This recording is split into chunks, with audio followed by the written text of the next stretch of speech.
It's been exactly 1 week since Hurricane Ida made landfall here in southern Louisiana, and we're back trying to retrieve our surge probes. We deployed these the morning that the storm made landfall, and we know that they're likely still there, but we have absolutely no clue if the hardware survived and if they were even able to catch anything with those catastrophic winds. There's homes that are completely washed away as opposed to just the roof damage further north. The whole entire home was taken by the storm surge and by the wind and just deposited elsewhere downstream. A lot of areas down here were completely unsurvivable for sure. That's why we have probes. That's why we have probes.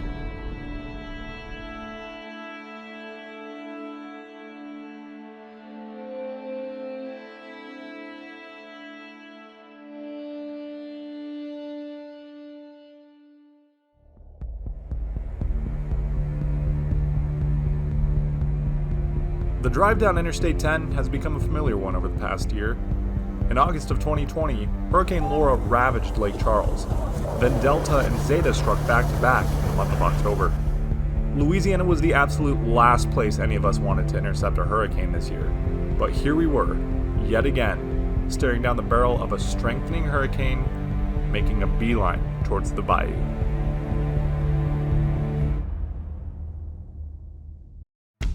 I left Norman, Oklahoma on August 27th with my trusty chase partner Evan Hatch and our friend Michael Hoynes. As always, we stocked up on supplies well outside of the affected area to keep our impact on valuable resources to a minimum. One of the main goals for this trip was to deploy our surge probes. These are designed to document the conditions in areas that are just too dangerous for us to stay. I built these over a year ago and have deployed them on every hurricane we've chased, but they've never captured anything remarkable. Whether it's a nighttime landfall or just bad placement, these probes have yet to reach their full potential. On the morning of August 29th, we woke up at 3 a.m. to discover Ida was a strong Category 4, borderline Category 5 hurricane. At this point, we knew it was not a good idea to ride it out along the coast, for we feared a 15-foot storm surge that might overtop the levees. Instead, we opted for an intercept in Matthews, Louisiana. It's about 20 miles inland, and we believed we would be safe from the storm surge there. This appeared to be the perfect opportunity to utilize the probes. They could document the landfall point south of Golden Meadow where the full force of Ida would be felt, while we played it safe up in Matthews.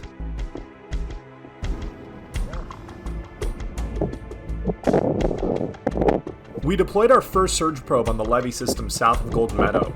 We hoped this would capture the rise of the storm surge and could even provide insight if the levee were to fail. The next probe was deployed about a mile back towards town on some high-tension power lines. After the sun rose, we made our way back to Matthews as the outer bands of Hurricane Ida made their way inland. It didn't take long for the probes to start getting their first taste of hurricane-force winds.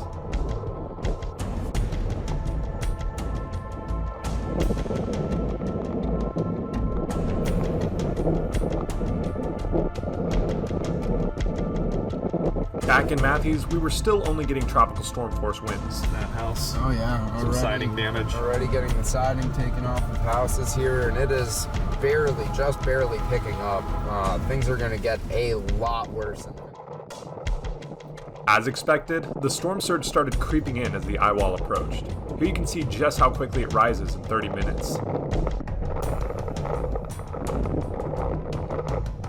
As the eye wall approached, the storm surge continued to rise and conditions deteriorated.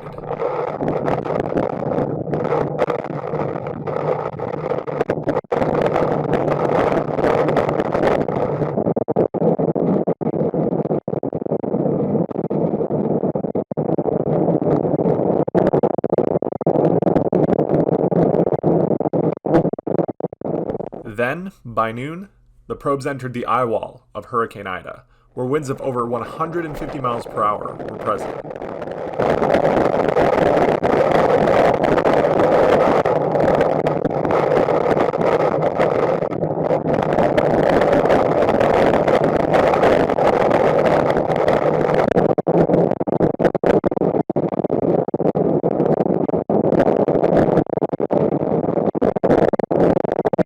At this point, the storm surge is at the top of the levees. You can see debris getting thrown over the top and waves crashing onto the probe.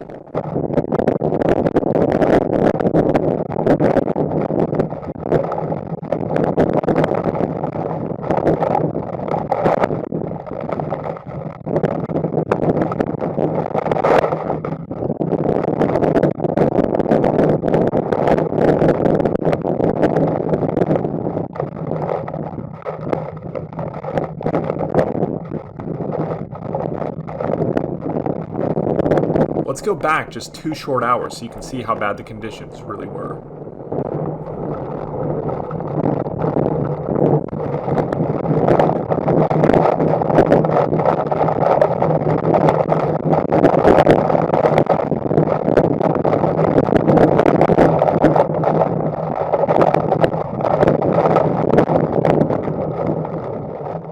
As the probes entered the back half of Hurricane Ida, we started getting our first hurricane force conditions up in Matthews.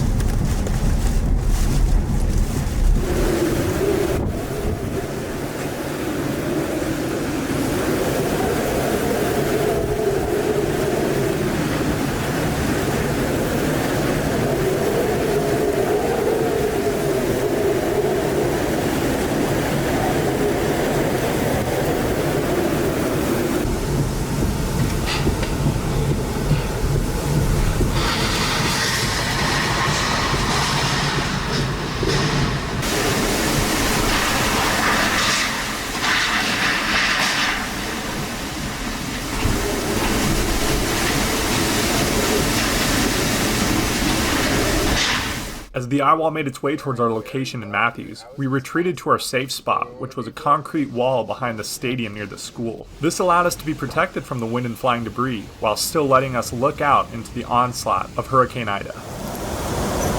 Look at those clouds. Wow.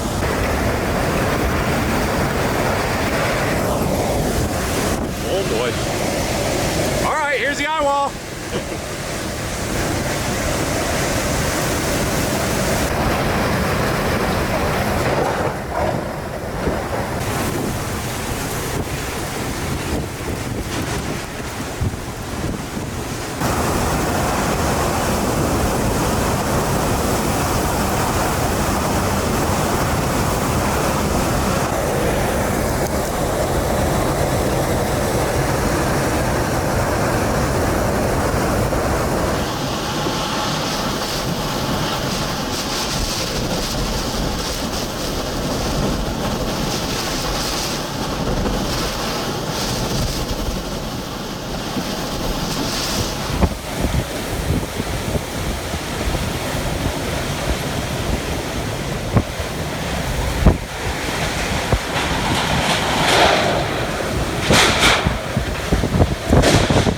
As we exited the inner eye wall and started getting into the eye, we decided we were going to do a quick damage survey and then get the heck out of there. We knew there was no way we were going to make it down to Gold Meadow with all the downed trees and lines, and we wanted to get out of the way for the emergency crews so they could start doing their work.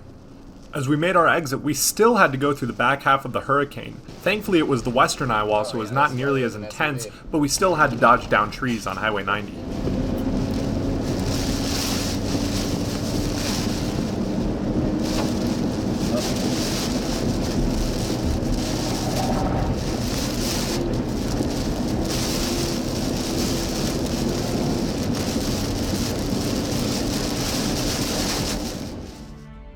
As the sun began to set on the bayou, a grim picture was painted.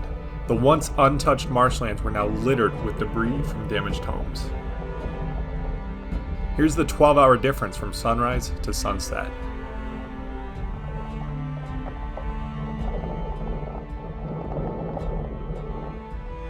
Exactly 1 week later, Evan and I went back down and retrieved the surge probes while documenting some of the aftermath.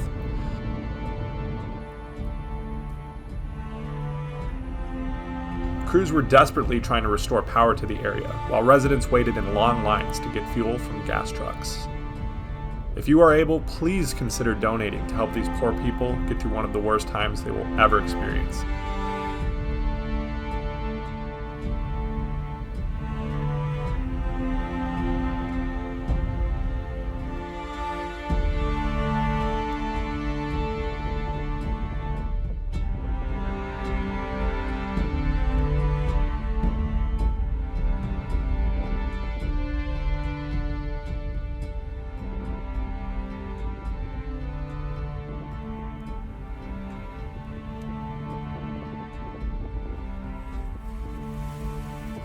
Until next time, thank you all so much for watching, and I'll catch you on the next one.